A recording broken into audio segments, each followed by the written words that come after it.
ማሽን መከራየት ወይም ማስመጣት ይፈልጋሉ?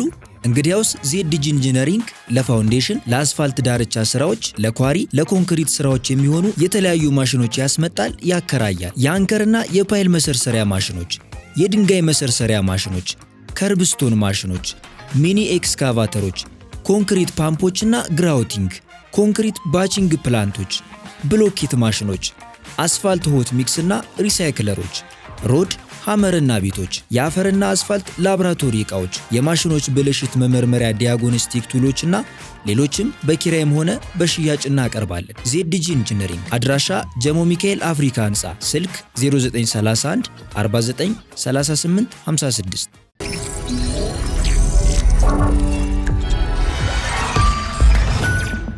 ይህ ከዓለምነህ እንስማ ፕሮግራማችን ነው።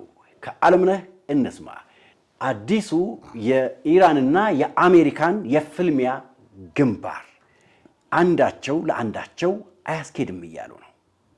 በእርግጥስ ያስኬዳል? ዓለም ምን ትላለህ አንተስ በዚህ ጉዳይ ላይ? ጥያቄው ከባድ ነው። ሁለቱም ወገኖች ግን እንደ ወታደራዊ ፍልሚያው ብቁና ዝግጁ ነን ለማክሸፍ እየተባባሉ ነው ያሉት።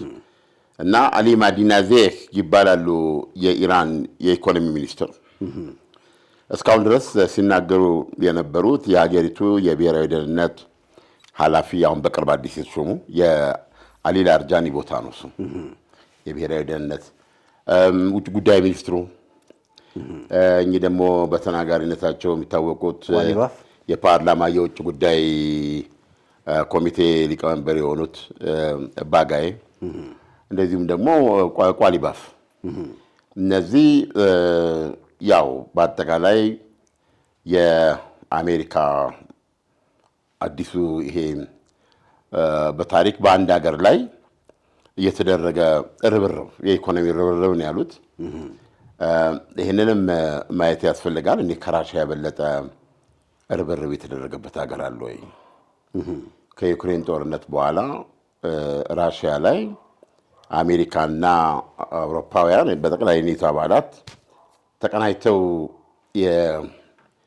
ወደ ሺህ ውስጥ ይገባል እኮ በሺህ የሚቆጠር እና እውነት ከዛ ሊበልጥ የሚችል ነው ወይ ብለው በታሪክ በአንድ ሀገር ላይ በዚህ መጠን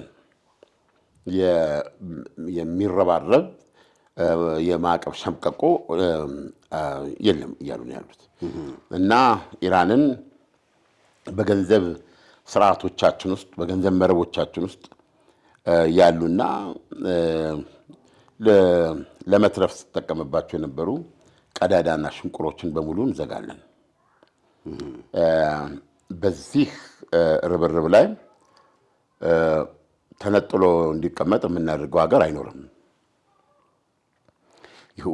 ወዳጅ የቅርብም ያሉቅም ወዳጆች እንዲተባበሩ የምናደርግበትና ኢራንን በመጫኛ ጠልፈን የምንጥልበት ጦርነቱን ተክቶ አጠቃላይ ድል በወርቅ ሳህን ላይ እንዲቀርብልን የሚያደርግ ነው የሚል ነው። በተለይ ትላንት ቢሴንት የገንዘብ ሚኒስትሩ የተናገሩት ይሄን ነው። ከጥያቄ ጠይቅና ስማቸውን እንዳነሳ አሊ ልበላቸው።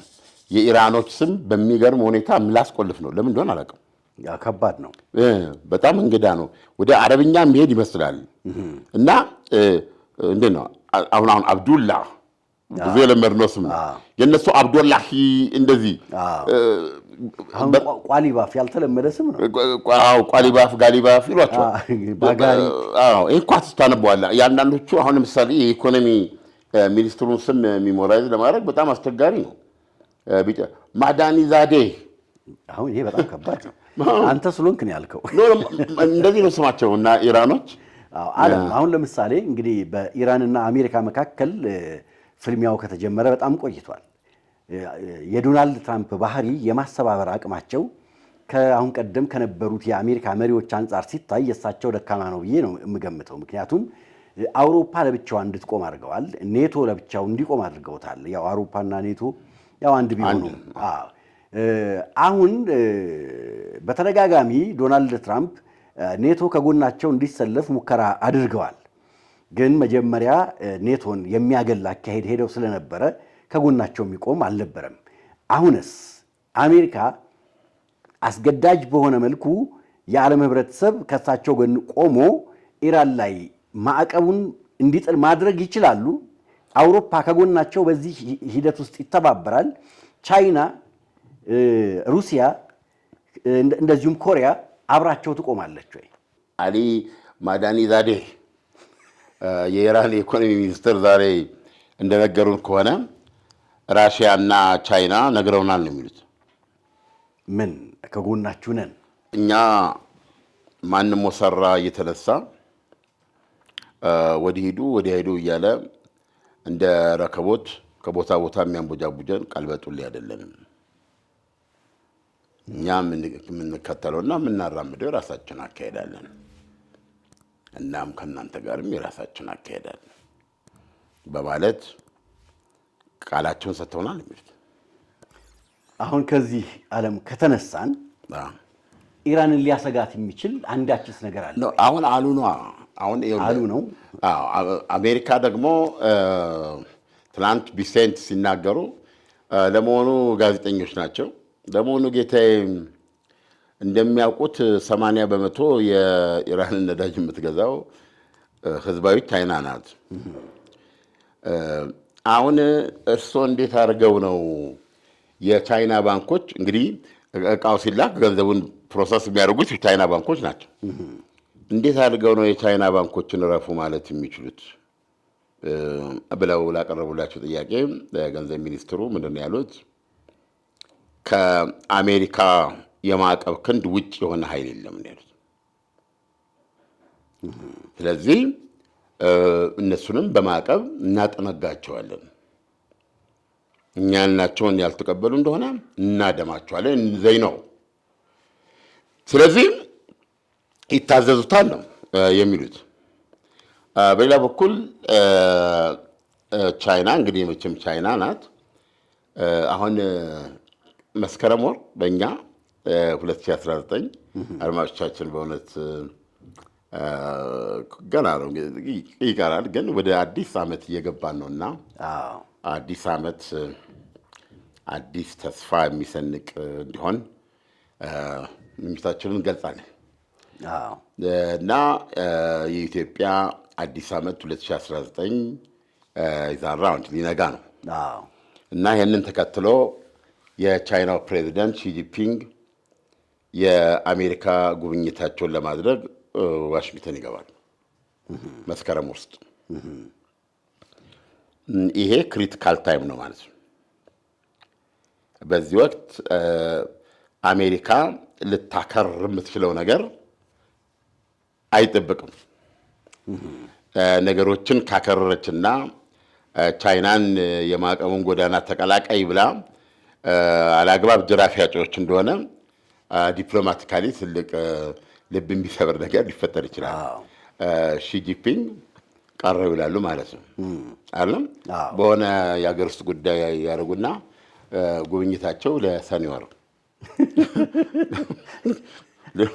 ጫፍ ላይ ወር 2019 የሰኔ ወር እንዲሆን ሊያደርጉ ይችላሉ። የብዙ ትልልቅ ውጤቶች መገለጫ ወይም ማሳያዎች ምልክቶች ናቸው። ገብቶሃል? እንዲህ የሚባል ነገር አለ። ባለቤቱን ካልናቁ አጥሩን አይነቀንቁ ይባላል እና የማያከብር ሰው አያከብርም። ስለዚህ ያከብር ዘንድ ማስደረግ አለብን እና ያንተን ይጠይቃል። ዓለም ቡናው ደርሷል። ያ አድማጮች ምነው ዓለም ለዘበ ካሉ ቡናው በመዘግየቱ ነበረ። ትወቀስ እንዴ? አይ ብርቱ የቡና ፊናት። ኦኬ። በሲኒውም ላይ አስተያየት ተሰጥቷል። ምን ሲኒው ምን ወጣው? ምነው ይሄ ቻይና ስኒ የኛ ባህላዊ ስኒ ያለው አይደለም ወይ ብሏልና ወስጄዋለሁ። ያ ከለርፉሉ ማለት ነው። አዎ ከለርፉሉ የኛ እሱ እንዳለው ሰፋ ይላል። አይታታል። ከንፈሯ ስስ ናት። ባይ ዘ ወይ ብርሌን አይታል። ኦሪጂናል እሳቤ ነው፣ የኢትዮጵያ ነው። ብርሌ እንደዚህ አድርገህ እንድትይዛ የተሰራች ነች እና ከንፈሯ እየተዘረጋና ስስ ነው። አምጥተህ ግጥም ነው የሚለው ፐርፌክት የሆነ ነገር ነው። ያችም ስኒ እንደዛ ናት የኢትዮጵያው። ስለዚህ ለዘመን መለወጫ ዝግጅታችን ላይ እንዳለ ይህንን ስኒ እንደረድረዋለን አንስተን ነው እንጂ ይሄ በሙሉ ተወግዶ በባህላዊ የኢትዮጵያ ስኒ ይተካል። አስተያየት መልካም ነው። በአስተያየታችሁ መሰረት ነው ትክክለኛ አስተያየትም ነው። እውነት ለመናገር እኔም ራሴ ይህንን ቡና ቤት ሄጄ የምጠጣው አይነት ነገር ነው ይመስለኝ እና ለአጠጣጥም እኮ ያስቸግራል። ስለዚህ አስተያየትን ተቀብለናል ማለት ነው። እናንተም ደግሞ ላይክ፣ ሼር፣ ሳብስክራይብ አድርጉ የሚለውን ተቀበሉ እንጂ ላይክ፣ ሰብስክራይብ ሱፐር ታንክስ ውስጥ በመግባት ማበረታታት ይቻላል። በተለይ ደግሞ ዓለም እቺ የደውል ምልክቷን በመንካት ካደረጓት በቀጥታ በየጊዜው የምንለቃቸው አዳዲስ ዜናዎች እጃቸው ላይ ቁጭ ነው። በሱፐር ታንክስ የሚያበረታቱን ነበሩ። ምናልባት ብዙ አልነበሩም እውነቱን ለመናገር ግን አሁን አጠቃላይ እንዳይጠፉም ያሳስበናል። ሱፐር ታንክስ የምትወዱትን ፕሮግራም እወደዋለሁ ማለት ክሬቲቭ መንገድ ነው። ሌላው ደግሞ በተለይ አሁን ለምሳሌ ቲክቶክ ላይ ኮፍያ፣ አበባ፣ አንበሳ የተለያዩ አይነት ነገሮች አሉት። ምቹ የሆነ ነገር አለው። እዚህም ላይ ግን አለው። ሱፐር ታንክስ ውስጥ በመግባት ማበረታታት ይቻላል። እንዲሁም ሳብስክራይበር በመሆን ሳብስክራይበር ሲሆኑ ፕሪሚየም የምንለው ማለት ነው አባል ሲሆኑ በየወሩ የሰርቴን አማውንት በማለት ሲሆኑ እነሱ ላይ ብዙ አድቫንቴጅ ይሰጣቸዋል። እነሱም አይ ቲንክ ማስታወቂያ የማይኖርም መሀል ላይ እንደዚህ አይነት ጥቅሞችም ስላሉ ይሄ ደግሞ ፕሮግራማችንን ያግዘዋል። እየጠጣን እሺ አለም ጡም ነው አይደል? አዎ በጣም ማነው ይሄን ቡና ያገኘው? እረኛ ካሊድ ነው። በእውነት ነፍስ ይማር። ካሊድ ይሉታል። አካባቢውን ጎብኝቼዋለሁ። እሺ እና የካሊስ መቀመጫ ነው ተብሎ የሆነ ወንበር አለው። የፍየሎቹ እግር ዱካ የመቱበት አለ። ትንሽ ደግሞ ዝቅ ብሎ አንድ የሆነ ትንሽ ገደል ነገር አለው። እና ቡናው እዛ ጋር እንዲህ ሲፍለቀለቅ የታየበት ፍየሎቹ ናቸው መጀመሪያ ቡናውን ያገኙት ነው የሚሉት። እና ያው ቡናዋን ቅጠሏንና ፍየል እኮ ንቁ ነው አይተው እሷን ፏ አድርገው በቃ አይናቸው ከዛ በኋላ ዲኤንኤያቸው ውስጥ ገብቷል። ይሄ ንቁነት ደጋግሞ መጣት የለባቸውም። ቡና ቀድመው ጠጥተው እንትን መጥቷል። እና ወደ አሜሪካና ኢራን ስንመጣ የኢራኑ የኢኮኖሚ ሚኒስትር ያሉት ነው እየገለጽኩ ያለሁት። እና እንዳልኩ ያው ምልክታዊነት ነው ብያለሁ። ብዙ ጊዜ ቻይና ጎበኛለሁ። ለምሳሌ አይ ዶንት ኖ ምን ያህል ልክ እንደሆንኩ ቢሆን ደስ የሚልህ የቻይናው ፕሬዚደንት መጀመሪያ አሜሪካንን ቢጎበኙ አሜሪካ ደግሞ የመልስ ጉብኝት ብታደርግ ነው። መቼም ኋላና ፊት ናቸው ብለን የምናስብ ከሆነ አሁንም ድረስ ግን ከብዙ ግጭቶች በተለይ ታሪፍ፣ ዛቻ ሰማይ ይቀደዳል። በጣም በኋላ የሚያመጡትን እናያለን። ቻይና የሚያመጡትን እናያለን። ልክ ነው። ትራምፕ ታሪፍ ሲጥሉ ቻይናም ታሪፍ ሲጥሉ እንትን ሆነ ገባ ያ እና አገሬው ለኮሚኒስት ቻይና መንፈስ ለህዝቡ ተነገረው። በፕሮባብሊ በሚሊዮን የሚቆጠሩ ሰዎች ከአሜሪካ ጋር ያለው የንግድ ግንኙነት ቢቋረጥ ስራ አጥ ሊሆን ይችል ነበር። ቀላል ቁጥር የሌለው ህዝብ አንደን ወገበን እንታጠቃለን። የማተር ኦፍ ኦነር እንትን ምንድን ነው ቅድም እንዳልኩ እኔ እንደ ረከቦት ከዚህ አንቦጃቡጀኝ የሚል ነው። ሰው ፋይናሊ እንደምታየው አይ ቲንክ አሸናፊ ሆናለች ቻይና። እኔም አለም እዚህ ጋር ልጠይቅህ የነበረው ጥያቄ ኦልሬዲ ተመሳሳይ ነው። ምክንያቱም አሁን የአሜሪካን ገንዘብ ሚኒስቴር ተነስተው ከኛ ቁጥጥር ውጭ የሚወጣ የለም ታሪፉን እንጥልበታለን እያሉ ሲፎክሩ ያልተሞከረ ነገር አስመሰሉት እንጂ በቻይናና አሜሪካ መካከል ዱላው፣ ዛቻው፣ ፍልሚያው እጅግ በጣም ከባድ ነበር። እንደምታስታውሰው ወደ 500% ያክል ታሪፍ ተጥሎ ነበር አሜሪካ ቻይና ላይ ማለት ነው። እንዲያውም ቻይና ምን አለች? ከዚህ በኋላ ፐርሰንቴጁ ቢጨመር ትርጉም የለውም፣ ምክንያቱም የግብይት ሂደቱ ቆሟል፣ ኢፌክቲቭ ቆሟል የሚል ነገር አንስታ ነበር። ስለዚህ ይህንን እንደ አዲስ አንስቶ አዲስ ዓመት አዲስ ነገር ከሌለው ምንን አዲስ ዓመት ሆነ? ሁልጊዜም እንደምንለው ከደንበኞቻችን የምንፈልገው እርካታን ብቻ ነው እንላለን። ለአዲሱ ዓመት ደግሞ ከእርካታ ጋር ታላቅ ደስታን ጨመርንበት። ሽልማት እንደ ሁልጊዜው የወደዱትን አዘው ከወዳጆቹና ከቤተሰቦ ጋር ውብ ጊዜን እያሳለፉ 250 ድርሃምና ከዛ በላይ ተጠቃሚ ሲሆኑ የዕጣው ተሳታፊ ይሆናሉ። ኩፖኑ ላይ ስምና አድራሻውን ሞልተው በተቀመጠው ሳጥን ውስጥ ይከታሉ። ኦንላይን ለምታዙ ደንበኞቻችን ትዕዛዙ ከ250ና ከዛ በላይ ከሆነ ኩፖን አብረን የምንልክ ሲሆን ሞልተው በዱከም ሬስቶራንት በሚገኘው ሳጥን ማስገባቱን አይዘንጉ። ዕጣው የሚወጣው የአይፎን 17 ፕሮማክሱ ኦገስት 8 ሲሆን BYD ሶንግ ፕላስ ብራንድ ኒው መኪና ደግሞ ሴፕቴምበር 12 ይሆናል። የዱባይ ኢኮኖሚ ዲፓርትመንት ፍቃድ የሰጠው የመንግሥት አካል በተገኘበት ዕጣው የሚወጣ ሲሆን በዱከም የሶሻል ሚዲያ ገጾች ላይ በቀጥታ የሚተላለፍ ይሆናል። አይተው ነክተው ዳሰው የመጀመሪያውን ሰልፊ ተነስተው ዕድልዎን ያሳምሩ። በዕጣው ተሳታፊ ለመሆን 250 ድርሃም ወይም ከዚያ በላይ ተጠቃሚ መሆን፣ ለእያንዳንዱ 250 ድርሃም አንድ ኩፖን ይቀበሉ። የኩፖን ብዛት ገደብ የለውም። ብዙ ሲጠቀሙ ብዙ ዕድል ያገኛሉ። ሕግና ደንቦች ተፈጻሚ ይሆናሉ። ምግብ በልተው መኪና የሚሸለሙ ከሆነ ከዱከም ውጭ የት ይመገባሉ? ለሁሉም ውድ ደንበኞቻችን መልካም ዕድል እንመኛለን። ዱካም ዱባይ። ያ የታሪፍ በሁለቱ መካከል አክቹዋሊ የንግድ ጦርነት አልነበርም። ያ በንግድ ጦርነት ውስጥ የሚገለጽ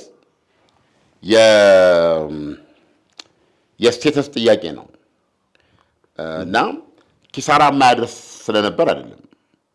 በዛ ቻይና የማትጎዳ ስለነበር አይደለም። እንደነገርኩ በሚሊዮን የሚቆጠሩ ሰራተኞች ስራ አጥ ሊሆኑ፣ ብዙ ድርጅቶች ሊዘጉ የሚችሉበት ሁኔታ የሚፈጠር ነው።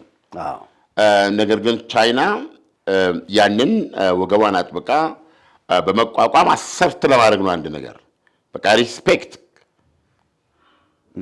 ያው እንከባበር ገብቷል። ቻይናን ትማከራለህ፣ አብራት ትሰራለህ እንጂ አታንቦታቡጃት የሚል መልእክት ለማስተላለፍ ነው እና ይህም መልእክት አስፈላጊ ሆኖ አግኝተውታል ማለት ቻይኖቹ። ከዛ በኋላ ግን አብረው ያራመዱ ፖሊሲ ምንድን ነው? ኢግኖር አሜሪካንን፣ እንደዚህ አይነት ደንፍላተኛ ወይም አይተነበይን ሰው ተውና ደስ ከቻይና ጋር ስሩ። እኔ ልመራ እችላለሁ፣ የማልናወጥ በመርህ የምንቀሳቀስ ገብቶሃል። ከኔ ጋር ስትሰሩ ለዓመታት ማቀር ትችላላችሁ። እንዲህ አድርጌ ከ10 ዓመት በኋላ እንደዚህ ማለት ትችላላችሁ። ገብቶሃል። የማይናወጥ የረጋ አገርና መንግስት ነኝ። ኑ ከኔ ጋር እንጣመድ። የአውሮፓ ህብረትን በቀጥታ እንደዚህ ይፋ ጥያቄ ነው ያቀረበችው፣ ሌትስ ሊቭ አሜሪካ የሚል። ስለዚህ ያ በጣም ከባድ ውድድር ነበር። አሁን በዚህ የማዕቀብ ዘመቻ ላይ ሁሉንም ቀዳዳዎች የሚዘጋ በተባለ ዘመቻ ላይ ቻይና የዚህ አካል እንድትሆን እንግዲህ ጥበብ ይጠይቃል።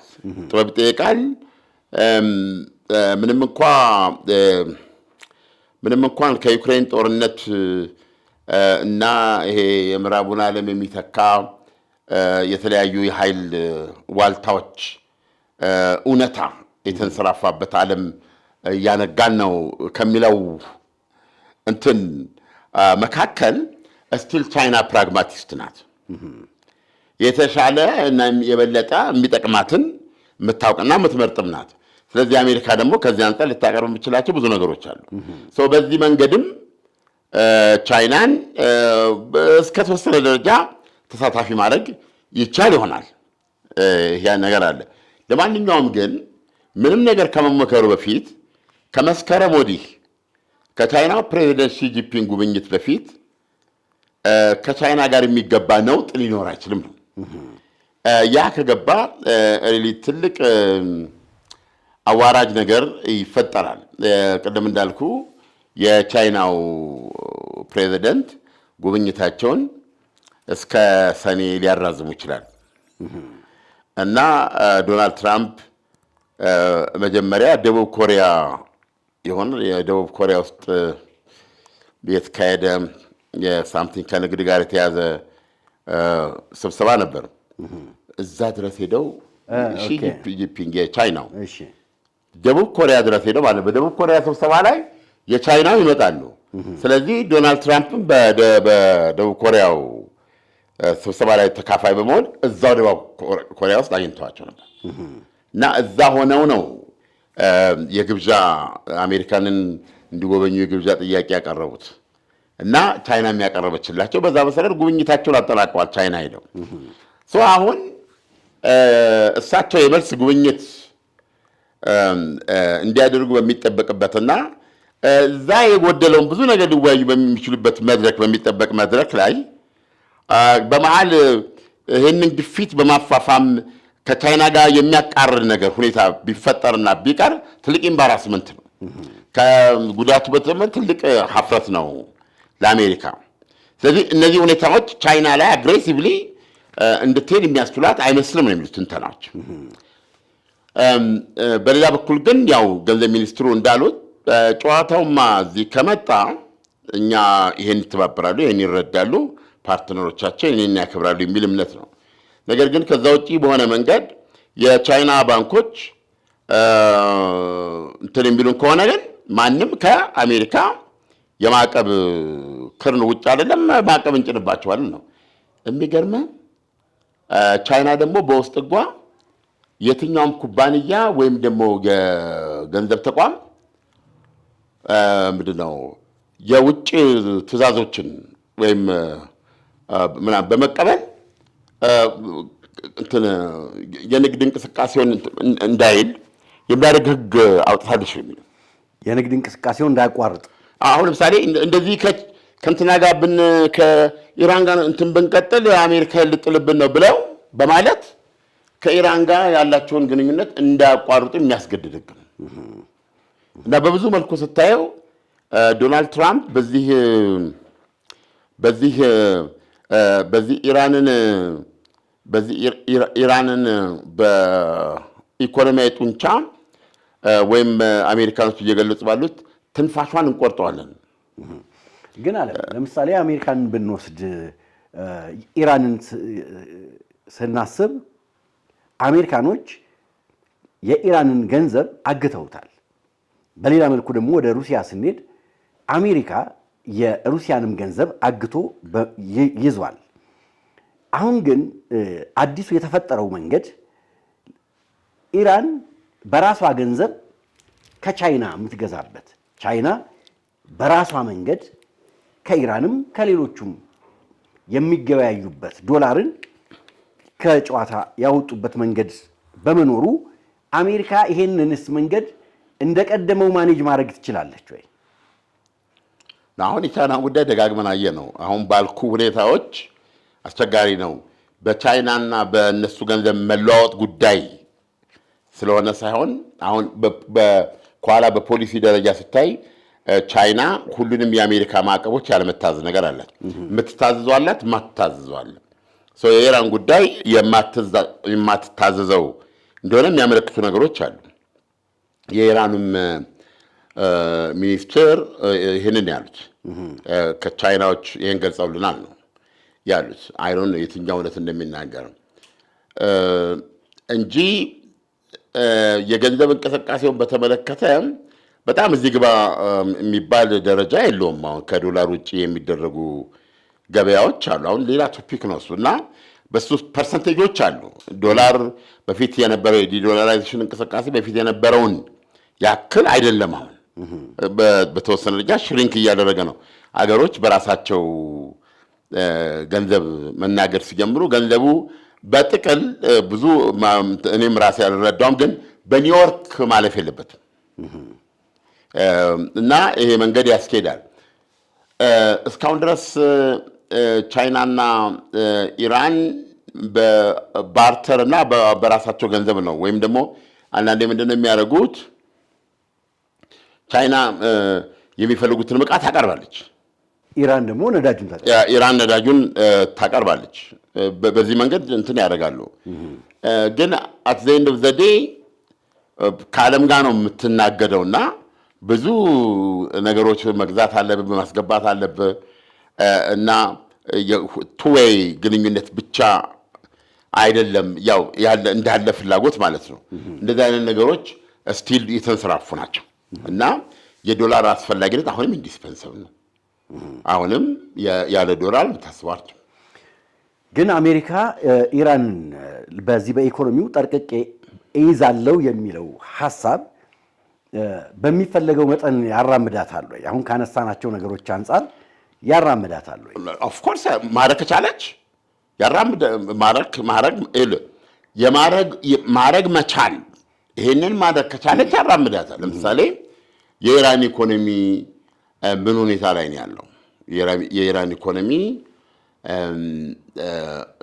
እዚህ ጦርነቱ ከመጀመሩ በፊት በመላ ሀገሪቱ 21 ይመስሉኛል፣ በሀገሪቱ 21 ክፍለ ሀገሮች ውስጥ ህዝባዊ ቁጣ የቀሰቀሰ ነው። የገንዘባቸው የመግዛት ችሎታ መሬት በመውደቁ የቴህራን ነጋዴዎች ያስነሱት እና ወደ ዩኒቨርሲቲ የተቀጣጠለ ህዝባዊ እና ጸረ መንግስት ተቃውሞ ነው ያኔ። እና ያንን ለመቆጣጠር ምን ያህል ህዝቡ it was not political መነሻው ልባር ህዝቡ በኑሮ ድቀት የተነሳው ምሬት ምን ያህል እንደሆነ የምታውቀው በሺዎች የሚቆጠሩ ናቸው በግንባራቸው ጥይት የተቀበሉት። አየም ይሄ ከባድ ነው። ይህንን የፈጠረው የሀገሪቱ ኢኮኖሚ ድምጥማጡ መጥፋት ነው። ከዛስ በኋላ ምን የመስራት አለው የኢራን ኢኮኖሚ? ያንን ቁጣ የሞተው ሞተ እንግዲህ 3,000 ከምናምን ይላሉ እነሱ፣ እስከ 50,000 የሚያደርሱት አሉ። ኢት ኢዝ ቴሪብል። በዚህ ደረጃ ሰው ፈይተ ስልጣን ላይ መቆየት ምን የሚሉት ነገር ነው እውነቱን ለመናገር። ስለዚህ የዓለም ነገር ነው ብለህ የምትወው ካልሆነ በስተቀር ማለት ነው። ገብቶሃል? እነዚህ ደጋፊዎች አሉኝ ብለህ የምትለው ነገር አይደለም። እዚህ እንደው ዘዴ በዚህ ደረጃ ህይወቱን እንደ ኮት ህይወቱን እንደዚህ ከላዩ ላይ አውልቆ ጥሎ ለመሞት የተዘጋጀ አንድ አገርን ያጠቀ ሲመጣ ከባድ ነው ማለት። የሆነ እኮ የሞራል ኃላፊነት አለብህ በስልጣን ላይ ለመቆየት የምታራምደው ርዕዮተ ዓለም ምንም ይሁን። ነገር ግን መላ ሀገሪቱን ያጠቀለቀ እንደዚህ አይነት ነገር ሲመጣ ቆም ብለህ ታስባለህ። ያንተ ኬት ያመጣው ስልጣን ነው ማለት የህብረተሰብ መገለጫ ነው ይሄ። ስለዚህ ያንን በሺህ የሚቆጠር በሚዘገንን ሁኔታ ሰዎች የተገደሉበት ነው። ከዛስ ምን ሆነ? በዛ ላይ ጦርነት ነው የተነሳው። በዛ ላይ ጦርነት ተነስቶ ሌሎች በሺዎች የሚቆጠሩ ወታደሮች እንደዚህም በመቶዎች የሚቆጠሩ ሰላማዊ ሰዎች ተጨማሪ ሟች ነው የሆኑበት። በስፍር ቁጥር የሌለው የሚሊተሪ ኢንዱስትሪ፣ የኢኮኖሚ አውታሮች፣ ተቋማት የነፈሩበት ነው። ከ270 ቢሊዮን እስከ 500 ቢሊዮን ዶላር የሚቆጠር ውድመት ነው የደረሰባት። እነዚህን ፋክተሮች ይዘን ማለት ነው የፈለገ ነገር ብንል በምንም ቋንቋ እንመልከተው ብንል ስለ ኢራን ልናወራ የምንችለው የኢኮኖሚ ብስራት የለም። ይሄ ባለበት ሁኔታ አሜሪካ የኢራንን የባህር መውጫዎች ከባ በምትገኝበት ሁኔታ በየቀኑ 500 ሚሊዮን ዶላር በምትደማበት እና ከውስጥም ምንም የማታወጣ ነዳጅ ብቻ አይደለም የምትሸጠው፣ ሌሎች ቢያንስ እኛ የምናውቀው ምንጣፎቹ አሉ፣ ብዙ አይነት ምርቶች አሏት። አንድ የምታወጣው ነገር የለም፣ ወደ ውጭ ገበያ የምታቀርበው ነገር የለም። እንደገና ደግሞ ከውጭ ነሰሲቲስ ማት ነገር ማስገባት አትችልም። ወይ ማስገባት የምትችል እንዴት ነው የምትሆነው? ይህን ስታስብ አሜሪካኖች በታሪክ በአንድ ሀገር ላይ በዚህ ደረጃ የተቀነባበረና የተነባበረ እርምጃ አይኖርም በማለት ያሉትን ኢስ ኮንዲሽናል ኢፍ ዘይ ካን ማረግ ከቻሉ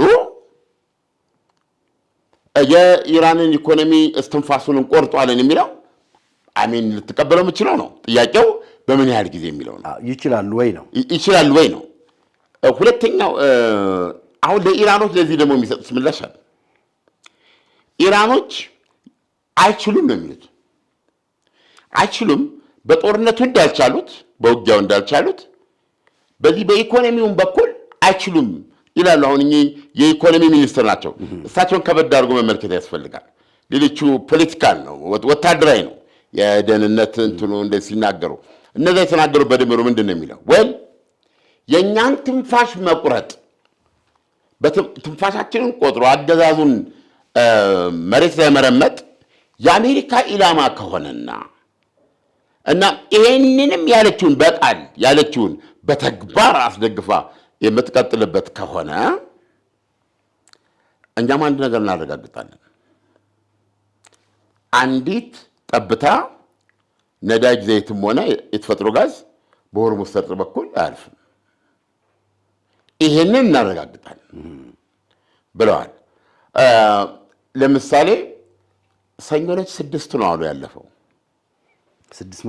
6 መርከብ እንግዲህ 6 ያለፈው ስለ ግማሹ የገባ ነው፣ ግማሹ ይዞ ወጣ ነው። እሁድ ዕለት ግን 1 ነው እና በጣም ግዙፍ የሆነ የነዳጅ ጫኝ መርከብ በሆርሙዝ በጋልፍ ሰላጤ በኩል በጋልፍ ወደ ሆርሙዝ ሰላጤ ሊቀዳ ማለት ነው። እሱ ነው ያለፈው ዕለት። አክቹዋሊ ሆርሙዝ ሰርጥ መተላለፊያው የላይብረሪ ጸጥታ ውስጥ የሚገኝ ይመስል ዝምታው በጣም አስደንጋጭ ነው። አዎ የሚያስፈራ የሚጮህ ኮሽታ የሚጮህ ዝምታ ውስጥ ነው ያለው ማለት ነው። አሁን ይሄ የሚቀጥል ከሆነ አሁን ትልቁ አድማጮች ማወቅ ሊገባቸው ይችላል። በጣም ግልጽ መሆን ያለበት ነገር ነው። ማነው ሆርሙዝ ሰርጥን የሚቆጣጠረው ሲባል ዶናልድ ትራምፕ ዩናይትድ ስቴትስ አሜሪካን የሚሉት እንደውም አሁን የኛ እናደርጓለን ብለዋል። የአሜሪካ ይሆናል ብለዋል። ኢራኖች ደግሞ ከእኛ እጅ ወጥቶ አያውቅም ይላሉ። በእነዚህ በእሑድና በሰኞ መካከል በነበሩት ማስረጃ በሁለቱ ላይ ተነስተን መናገር ካለብን እውነቱን ለመናገር በአሜሪካ ቁጥጥር ስር አለ። ለምን ሆርሙዝ ሰርጥ በአሜሪካ ቁጥጥር ስር ሆነ ማለት ምን ማለት ነው? ትርጉሙ የአሜሪካ ኔቪ በቦታው ላይ ይዞታውን አጠንክሮና እንትን ብሎ ኢራንን በግሮ በሱ በመተማመን ሀገራት የሆኑ ኩባንያዎች በአጠቃላይ በየቀኑ እስከ 120 መርከቦች ይተላለፉበት የነበረ የመገናኛ መንገድ የመሰለው የሆርሙዝ ሰርጥ ቢያንስ በግማሽ ደረጃ እንኳን መንቀሳቀስ ነበረበት። ኢፍ ሪሊ አሜሪካ ኢን ኮንትሮል ከሆነች አይደለም እንዴ? አሜሪካ ነች የምትቆጣጠረው ከተባለ ቢያንስ 120 በአማካይ ከ100 እስከ 120 መርከቦች የሚተላለፉበት መንገድ እንዴት 40 እና 50 በየቀኑ አይተላለፉበት? እሺ እንደው 30 40 ለምትል አሁን ወርለት አንድስ የሚያክል ታንከር ብርቅ ሆኖ ሁሉም በስስት እያዩት ሲያልፍ ማየት እኔ ሆርሙዝ ሰርጥ ተዘግቷል ባይ ሙሉ በሙሉ። ሆርሙዝ ሰርጥ እና ክሬዲቱን ለኢራን ነው የምሰጠው። ግን ሆርሙዝ ሰርጥ በአንድ በኩል ስትመለከተው አሜሪካኖች ወደ ኢራን የሚገባውን ነገር አግደው ይዘውታል። አግደው የያዙት ኢራን በሆርሙዝ ሰርጥ እንዳትጠቀም ማድረግ ነው። ስለዚህ በዚህ መንገድ አሜሪካኖች ተሳክቶላቸዋል። በሌላ መልኩ ደግሞ ስትመለከት ኢራን ምንም አይነት መርከብ ወደ ሆርሙዝ ሰርጥ እንዲገባም እንዲወጣም አልፈቀደችም። እሷም ተሳክቶላታል።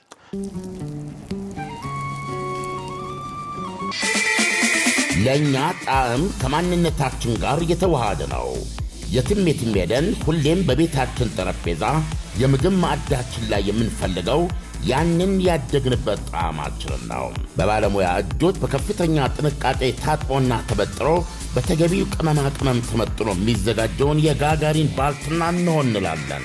ምርቶቻችን በሙቀትና በቅዝቃዜ ጣዕማቸውና መዓዛቸው እንዳይለወጥ የምግብ ደህንነትን ጠብቆ የሚያቆይ በዱባይ ሙኒሲፓሊቲ የጸደቀና ለእያንዳንዱ ባልትና ባርኮድ የተሰጠው ስታንዳርዱን በሚያሟላ ፉድ ግሬድ ማሸጊያ ታሽጎ ለገበያ የቀረበ ነው። የጋጋሪ ምርቶቻችንን በዱባይ በሚገኙ የዳኒዳን ሚኒ ማርቶች በቀላሉ ማግኘት ይችላሉ። ከቤት ወደ ቤት በጥራትና በእምነት እናቀርባለን። አድራሻችን አልበረሃ ዱባይ 24 ሰዓት ያገኙናል። ወይም በስልክ ቁጥራችን 050-347-7376 ወይም 045-85-7120 ወይም 050-954-739 መደወል ይችላሉ። በተጨማሪም በኦንላይን በተለባት፣ በኬታ፣ በካሪም፣ በዲሊበሮና በኑን ያገኙናል። ጋጋሪ እንዲህ ብለን አናስቀምጠው። ኢራን ላይ ነጋዴ ናት። ሌሎችም ቁሳቁሶች አሏት። ነዳጇን ሽጣ እንዳትበላ ነው የተደረገችው። ይሄ የአንድ ኢራን ጉዳይ ነው። ዓለም ኢቨን የራሷ የሌሎች እንኳ እንዲንቀሳቀስ ተፈቅዶ የኢራን እንኳ መታጎሉ በተወሰነ ደረጃ ጥረት ይፈጥራል በዓለም። ያ እጥረት ደግሞ በማንኛውም መንገድ ለዓለም ኢኮኖሚ ጥሩ አይደለም፣ ለአሜሪካ ጭምር ገብቷል። የኑሮ ውድነትን ያባብሳል። ብዙ ሀገሮች እኮ የኢኮኖሚ የ2026ን እኮ የኢኮኖሚ ትንበያቸውን እኮ ከልሰዋል አይደለም እንዴ? አሁን እኚህ ማን ናቸው? የሳውዲው አልጋ ወራሽ ኃይለኛ ሰው ናቸው፣ ኤምቢኤስ። አሁን እሳቸው ለ2030 የነበራቸው እቅድ ብዙ ነው። አንድ ህልምልም የሆነ ከተማ መስራት ስላለ ብዙ ነገር አለ። አሁን አይ ቲንክ ብዙውን ሪቫይዝ አድርገዋል። ምንም ጥያቄ ክስረቱ ቀላል አይደለም። ስለዚህ እንደዛ ሆኗል እና አሁን ይሄም ሆኖ ነው የምነግርህ ኢራንን አቀበ ቢያዝ ጦርነቱን እንዲያቆም ነው። አትዘንዶ ዘዲ ዋይ ለምንድን ነው ማዕቀብ የጣሉት ብሎኬድ የጣሉት ዶናልድ ትራምፕ? ጦርነቱን የሚያቆም ስምምነት ስጡኝ ነው። ስለዚህ የጦርነቱን መቆም እጅግ በጣም ነው የሚፈልጉት። ከጀርባቸው የህዝብ አስተያየት መመዘኛ ኦልሞስት 10 ነው እያላቸው ያለው አይደል?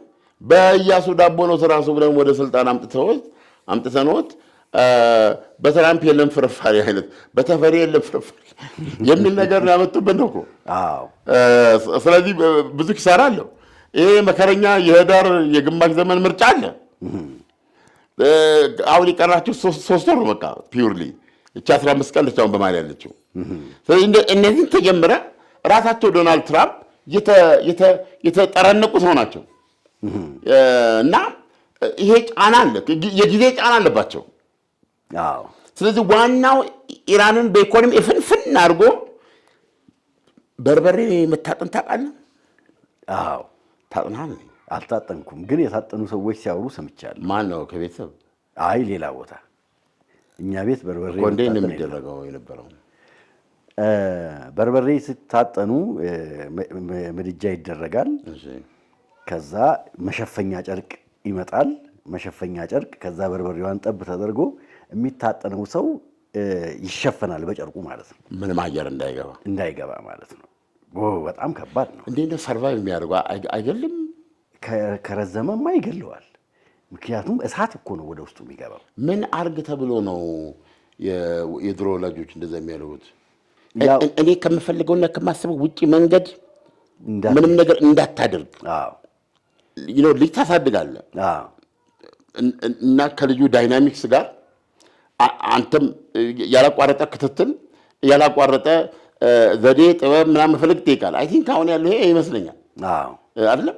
ያ ግን ምንድን ነው አንድ ጊዜ ከተነገረ ውጪ እንዳይወጣ ቀጣ አይዶ ነው። ይሄ ደጋፊ እኮ እና ተቋሚ የሚያስከትል እኮ ነው። ለምንድን ነው በዚህ ደረጃ ጭንቅላት ውስጥ ታትሞ እንዲቀር ማለት ነው? በጣም ፍት ብትል እንግዲህ ቃሎች ይኖራሉ። ያው እያንዳንዱ ቤተሰብ የራሱ 10 ትእዛዛት አሉ። ከነዚህ ትእዛዛት ውጪ ውልፍት ብትል ወየው አንገትህን አንቄ በርበሬ እንዴ ይሄ ጠላት ያደርገዋል። በቃ ጠላት እኮ ነው በቃ። ምክንያቱም ልትሞት እኮ ትችላለህ። ሳስበው አይደለም አንተ ታፍነ እዛ ላይ ብርድ ትጥልህ አይደለም የሆነ ቦታ እኮ በምንድነው በርበሬ የሆነ ነገር እኮ ሲሆን አካባቢውን ሳማን የሚሰጥ ወጥ ስትሰራ እንኳን በርበሬው ሲያር አዎ በዙሪያ ያሉ ሰዎች እኮ ነው የሚሉት ወጥ ሲሰራ ያ ደግሞ እንዲህ ተሸፍነ እኔ ዓለም በስመጥ በጣም ከባድ ነው። እርግጠኛ ነኝ እቺ ነገር አልደረሰችብህም? እኔ አልደረሰብኝም። በእውነት የእውነት አልደረሰብኝም። ግን ፊል ታደርገዋለህ አለ በዝና ነው እኔ የማውቃት እውነቱን ለመናገር የኔ ታላላቆች አልታጠኑም ለማለት አላጋጠመኝም በማለት ሌላ አድማጭ አልዋሽም። ግን ዝነኛ ነች በርበሬ ማጠን። አንዳንድ ሲናገሩ አንድ ሰው ባለጌ ሲሉ ያልታጠነ ይባላል። በእውነት ያው ልጆች ማገናዘብ አለባቸውና ወደ ጨዋታችን እንመለስ። አለም እኔ በጣም የሚገርመኝ ምን መሰለህ፣ አሁን ቅድም አንተ ራሱ በአሜሪካና በኢራን መካከል ያለውን ጦርነት ፍልሚያ ስትተነትነው አድማጭ ተመልካቾቻችን ግራ ሊጋቡ ይችላሉ አልክ። እውነት እኮ ነው። አንዳንድ ጊዜ እዚሁ ዕለት ተዕለት እያየኸው አሜሪካ አቅም አጥታ አሁን ለምሳሌ ኢራን ልክ ዳውላ ነው የሚባለው ብትቀጠቀጥ ቃም እያደረገች ዝም ነው የምትለው። ዝምም ደግሞ አይደለም የምትተኩስባቸው ቦታዎች አሉ። አሜሪካ ቅጥቀጣውን በቀጠለች ቁጥር ኢራን እዚህ ጋር ደግሞ የምታጠፋው ነገር ስላለ ዱላውን ጋብ ማድረጓ ግዴታ ነው። ኢራን ሞተች ስትል አለች። ሁለቱ መካከል የሚደረገው ፍልሚያ ለግምት አላስቸገረም ወይ? አሸናፊውን እከሌ ነው ለማለት አላስቸገረም ወይ? አስቸግሯል። በውጊያው ደረጃ ዶናልድ ትራምፕ መጨረሻ ላይ ገልጸውታል። ኢራኖች የፈለግኩትን አይሰጡኝም ብለዋል። ስለዚህ ከዚህ በፊት ይሏቸው የነበሩ አንዳንድ ትንንሽ ነገሮችን በማጉላት አንዳንዴም ያልነበረውን ነገር እንደነበር አድርጎ በማቅረብ በተቻለ መጠን የድርድሩን ተስፋ ለማቆየት ሞክረዋል እና ያው ታኮ ተብሎ የሚታወቀው ትራምፕ ኦልዌይስ ቺክን አውት የሚባለውን ነገሮች እየጠነከሩ ሲመጡ በአራዳ ቋንቋ ትራምፕ ይቀየሳሉ የሚለው የሞራል ጥንካሬ ማጣትም እንደ ችግር ሆኖ ይነሳባቸዋል። ሰውን በመጨረሻ ላይ እንግዲህ በአዲስ መንፈስ የተነሳሱበትና አዲስ ፖሊሲ አድርገው ያቀረቡት ከዚህ በኋላ ከኢራን ጋር አናወራም ነው። ከኢራን ጋር አናወራም፣ በጦር ሜዳ የጀመርነውን በኢኮኖሚ ማነቆ እንደመድመዋለን። በጦር ሜዳው የፈለግነውን ውጤት በዚህ በኢኮኖሚው ዘመቻ እንቀዳጃለን የሚል እምነት ነው እና ዶናልድ ትራምፕ ያሉት ኮላፕስ አድርጓል የሚሉት የኢራንን ኢኮኖሚ የፈረሰ ኢኮኖሚ ነው እና በግሉኮስ ላይ ያለ ኢኮኖሚ ነው እና አሁን የምናደርገው ዘመቻ እስትንፋሱን ማሳጣት ነው። ምንም አይነት አየር መተንፈስ የማይችል ማድረግ ነው እና ከመሞቱ በፊት እሺ ይሁን አሜሪካ የፈለገችውን እቀበላለሁ የሚል ቃል ከሰጠ ብቻ ሊተርፍ ይችላል እና ዶናልድ ትራምፕ ከዚህ የኢኮኖሚ ማዕቀብ ጋር ምንድነው ጆሮአቸውን አቅንተው በሳቸው አገላለጽ የሞት አልጋ ላይ የምትገኘው ኢራን የምታደርገውን ራሷን የማትረፍ ጥሪ ነው። ከዛ መለስ ያለ የተለያየ ቁጣንቁጥና እንዳታነሱ ስቶፒት የምታደርጉትን ንግግር ከዚህ በኋላ አቁሙ አሁን በቃ ብለዋል።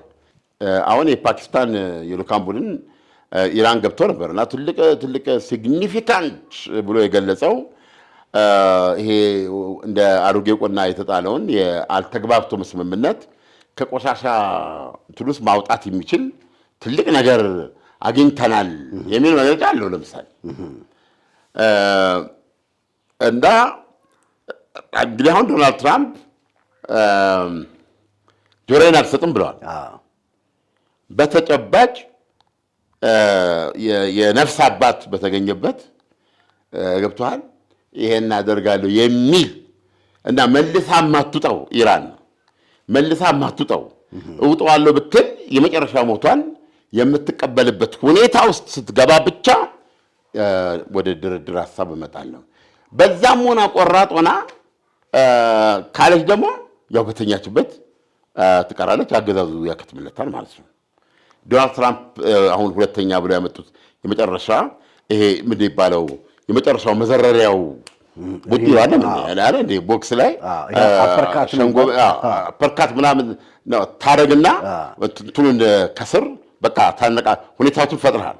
አሁን አንድ ዳጎስ ያለ አንድ ዳጎስ ያለና እንደው ከዚህ ኃይሉ ከዚህ ከግራህ ጭንህ የሚመነጭ የመጨረሻ ነቀላ ምት ማለት ነው። እሱን ታይሰን እሱን ሰጠው ያ ሰውዬ እምቦለሌ ብሎ እንትን ይላል ማለት ነው። እና ስለዚህ አሁን የኢራን ኢኮኖሚ እምቦለሌ ደረጃ ደርሷል ማለት ነው። እናደርሷለን ነው እናደርሷለን። አዎ። እና ያንን ነቀላ ምት ከማሳረፋችን በፊት ገብቶሃል እንዴት ነው ፎጣ መጣል አለበት። እና ያችን የኒውክሌር ስምምነትና ያቺ የፈረደባትን 60% የበለጸገች ዩራኒየምን ሁለተኛ የኒውክሌር ማንኛውንም የኒውክሌር እንቅስቃሴ የኒውክሌር ማበልጸግ ማብላላት ገለመል የምትለውን እንቅስቃሴ እርሜ ማለት እና ይሄ የተጋትሮ ተራዳ የሚባለውን ሄዝቦላን ለጣፈንታው የየመን ሁቲዎችን ለጣፈንታቸው ለእንደዚህ የምትሰጥበት ስምምነቶችን ትሰጣናለች ነው የሚሉት። ይህ ከዓለምነህ እንስማ ፕሮግራማችን ነው። የዛሬው ፕሮግራማችን ይሄን ይመስላል። ውድ አድማጭ ተመልካቾቻችን ፕሮግራማችንን እንደምትወዱት እናምናለን። ከወደዳችሁት ደግሞ ላይክ፣ ሰብስክራይብ፣ ሼር ሱፐር ታንክስ ውስጥ በመግባት ማበረታታት ይቻላል። ዛሬ ማክሰኞ ነው። መልካም ቀን። ሐሙስ እንገናኛለን። ዳና የውስጥ እግር ማሳጅ የረኩበትንና ጥቅሙን በሚገባ ያጣጣሙበትን አገልግሎቱን በማስፋፋትና በማሳደግ እነሆ ሁለተኛ ቅርንጫፉን ከፈተ። ዳና በአዲሱ ቅርንጫፋችን ሙሉ የማሳጅ ስቲም፣ የሳውናና የሞሮኮ አገልግሎት መስጠት ጀምረናል። ለቤተሰብ ለጥንዶችና ለሙሽራዎች ከነሚዜዎቻቸው ዳና ማለፊያ ምርጫ ነው። ዳና ቁጥር 1 ብስራተ ገብርኤል አፍሪካ ህንፃ 3ኛ ፎቅ። አዲሱ ቅርንጫፋችን ቡልጋሪያ ማዞሪያ በግዙፉ ድሪም አፓርትመንት። ዳና